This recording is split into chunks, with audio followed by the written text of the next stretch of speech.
যদিও এমন ধরনের ভিডিও আমি করি না, তবুও জানি না কেন বং মিডিয়া উজ্জ্বলকে দেখে আজকে এই ভিডিওটা করতে ইচ্ছে হলো। একসময় নিজের হাতে করে অ্যাঞ্জেল প্রিয়ার যে কেরিয়ার উজ্জ্বল গড়ে দিয়েছিল, এখন সেই মেয়েটি নাকি তার সঙ্গে ব্রেকআপ করে অন্য কারোর সাথে সম্পর্কে গেছে। আমি তাদের অনেক ভিডিও দেখি।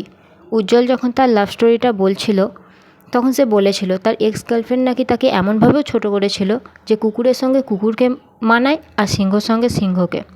তবুও সে সেদিন কোনো কিছু মুখে না বলে কাজে করে দেখিয়েছিল অনেক কিছু।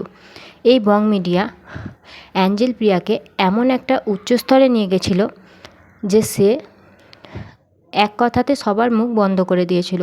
কিন্তু সেই মেয়েটি কী করে এমনটা করতে পারলো, এটা সত্যি আমি বুঝতে পারছি না।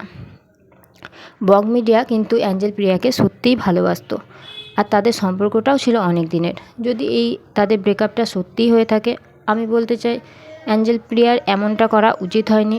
সে বং মিডিয়াকে বাদ দিয়ে অন্য একজনের সঙ্গে সম্পর্কে জড়ানো একদমই ঠিক হয়নি। কারণ বং মিডিয়া সবসময় তাকে সত্যি করে ভালোবাসতো। সে খুব তাড়াতাড়ি নিজের ঘরকেও মানিয়েছিল তাকে বিয়ে করার জন্য, যখন প্রথম তাদের সঙ্গে ভালোবাসা ছিল।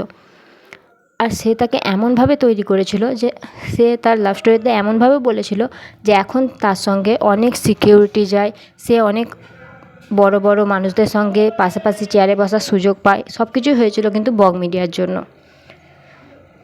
জানি না এসব কী করে হলো, কেন হলো, এটা সত্যি না মিথ্যে আমি তাও জানি না। তাদের ব্রেকআপটা কি আসলেই সত্যি না মিথ্যে আমি বুঝতে পারছি না। যদি সত্যি হয়ে থাকে তো তারা মিলে যাক, আমি এটাই চাই। বং মিডিয়ার কি সত্যিই ব্রেকআপ হয়ে গেছে? জানলে কমেন্টে জানিও।